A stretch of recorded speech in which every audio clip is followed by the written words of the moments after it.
est possible de créer ses propres modèles, aussi appelés templates. Un modèle vous fera gagner beaucoup de temps et vous évitera de devoir à chaque nouveau projet reparamétrer votre environnement de travail avec par exemple les bons plugins instruments ou les bons plugins d'effets par exemple. Lorsque l'on crée un nouveau projet, Logic nous propose d'emblée des projets préconfigurés. Mais rien de mieux qu'un modèle customisé pour travailler et ne pas perdre de temps à tout reconfigurer à chaque fois. Ici, nous allons partir d'un projet vide et configurer petit à petit notre modèle pour pouvoir le réutiliser ultérieurement. Je vais cliquer ici sur projet vide, choisir. Ici, Logic nous demande quel type de piste nous allons vouloir préconfigurer dans notre modèle. Ici, j'ai les classiques pistes, instruments, logiciels, audio, etc. Je vais pouvoir ici sélectionner les pistes qui m'intéressent. Donc je vais prendre, pour l'exemple, on va faire un exemple court, créer une piste instrument dans laquelle je vais par exemple charger un ES2. Voilà.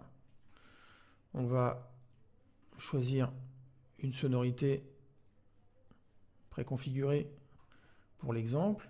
Je vais créer une piste supplémentaire qui sera une piste audio par exemple. Sur cette piste audio, je vais rajouter un effet, par exemple le Delay Designer, ici avec un effet préchargé. Je vais dire que dans mon modèle, je veux avoir d'emblée la table de mixage qui s'affiche. Et par exemple, cette fenêtre-là qui va me permettre d'avoir accès à mes projets, mes médias, ainsi qu'à mes fichiers. C'est vraiment arbitraire, hein. Là, vous allez pouvoir, bien évidemment, configurer votre modèle comme bon vous semble.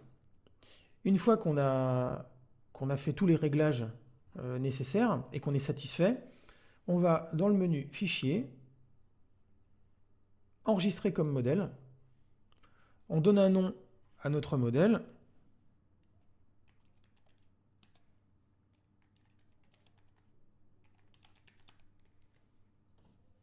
Et on le sauvegarde. Pour vérifier que notre modèle a bien été enregistré convenablement, et pour vous montrer aussi que c'est une fonctionnalité qui va vous permettre de gagner pas mal de temps, on va fermer notre projet. On ne l'enregistre pas. On va aller dans Fichier, Nouveau à partir d'un modèle. Ici, j'ai mon petit cartouche qui s'affiche avec ma fenêtre traditionnellement présentée par Logic. Et je vais aller ici dans le petit répertoire Mes modèles. Ici, j'ai différents modèles de sauvegarder. Je vois que mon modèle test Logic Pro 10 que je viens de créer est disponible dans mon répertoire Mes modèles. Je clique sur Choisir. Et j'ai mon modèle avec mon environnement préconfiguré. Ici, mon ES2 avec ma sonorité déjà préchargée. Ici, ma piste audio avec mon Delay Designer et mon preset préconfiguré, ma table de mixage, etc., etc.